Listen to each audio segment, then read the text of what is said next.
Passo 5. Desde o começo, as papinhas devem ser espessas, com consistência pastosa e dadas com colher. Aos poucos, a consistência pode ir aumentando até chegar à alimentação normal da família. Primeiro é importante evitar que os diferentes sabores sejam misturados, né? Porque é o momento da criança conhecer novos sabores. E é o processo, inclusive, de aprendizado da criança do mundo que ela está descobrindo ao redor. Se a gente mistura, bate tudo no liquidificador, se perde a oportunidade de conhecer as diferenças, né? As diferenças de textura, as diferenças de consistência, as diferenças de sabores, de aromas. Então, aí a necessidade de tentar manter os alimentos na sua característica depois do processo de cozimento, sem muito sal, né? Simplesmente amassar com garfo, porque a criança ela vai ter a oportunidade aí de desenvolver a motoricidade para mastigação e a deglutição desse alimento e, ao mesmo tempo, usufruir das delícias dos diferentes sabores que ela será apresentada. Então é legal, quando você colocar no prato dele, você separar as comidas e não deixar tudo junto. Daí ele já vai separando sabores e texturas. Texturas, exatamente. Ele vai experimentando, sabendo que isso aqui é a mandioca. Você pode nomear para ele, né? Ele tá É como se fosse um prato normal, só que bem mais cozido. Entendi. E com um pouco tempero, né? Não colocar muito sal. Por que espessa? Por dois motivos. Um é porque a quantidade de energia vai ser adequada em termos de densidade daquele volume, porque quando ela é muito líquida, né, ela vai ter baixa densidade energética e prejudica a ingestão de energia dessa criança. E o outro motivo é permitir que a criança faça, né, movimentos com a língua e possa fazer lateralização da língua e ela possa triturar esse alimento. Com 6 meses, isso é possível? Porque os dentes da criança, né, podem não ter nascido, né? A criança não tem nenhum dentinho, mas eles estão próximos já à erupção e eles estão endurecidos. Então, esse endurecimento da gengiva permite que a criança triture e mastigue aqueles grânulos da alimentação. O 6º passo é garantir que a criança receba diferentes alimentos ao longo do dia.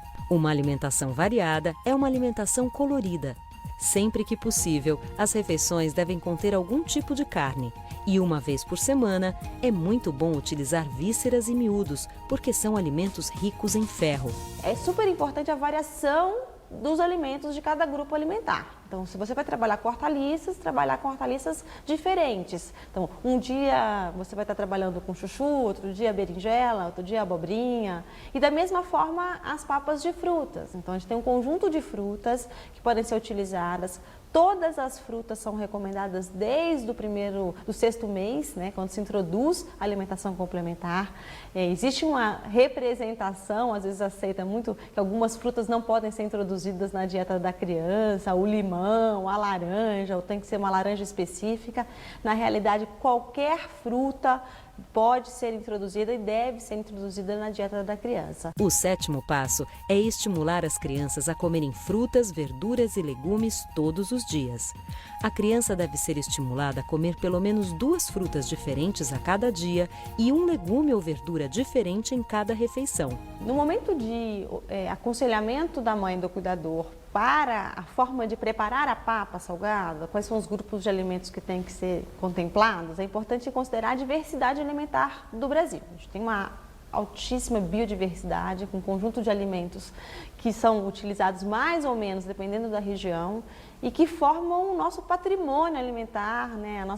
Toda a constituição da cultura alimentar brasileira. Então, quando a gente vai trabalhar dentro da perspectiva da atenção primária em saúde, que é uma ação ali no território, dentro da comunidade, é importante considerar quais são os alimentos que estão mais disponíveis, quais são os alimentos que as pessoas costumam comprar, os alimentos que eles gostam de comer, e a partir disso, ir orientando como montar a papa salgada, né? Respeitando a culturalidade de cada região do Brasil. Para facilitar, podem ser compradas frutas e hortaliças da estação, cultivadas na região onde a família reside.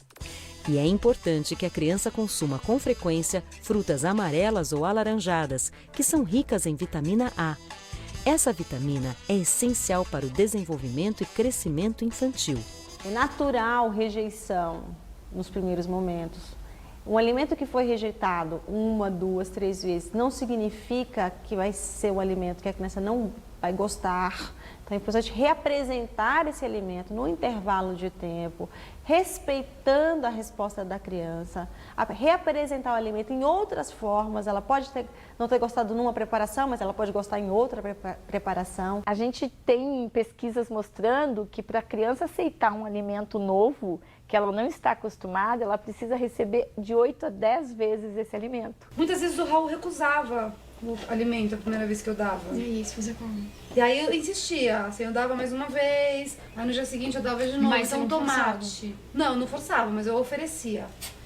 Então, o tomate, por exemplo, o Raul só começou a gostar de tomate depois da 10ª vez que eu ofereci.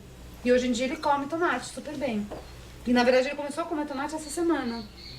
Eu achei que ele não ia gostar de tomate, mas eu, né, dei assim uma insistida no jeito de oferecer mesmo, né? Nunca forcei o Raul a comer nada. A criança também aprende muito por observação. A criança ver a família consumindo determinado alimento, ela não se sentindo um ser à parte do que a rotina alimentar da família. Então, por que ela tem que consumir aquele alimento se ninguém na casa consome?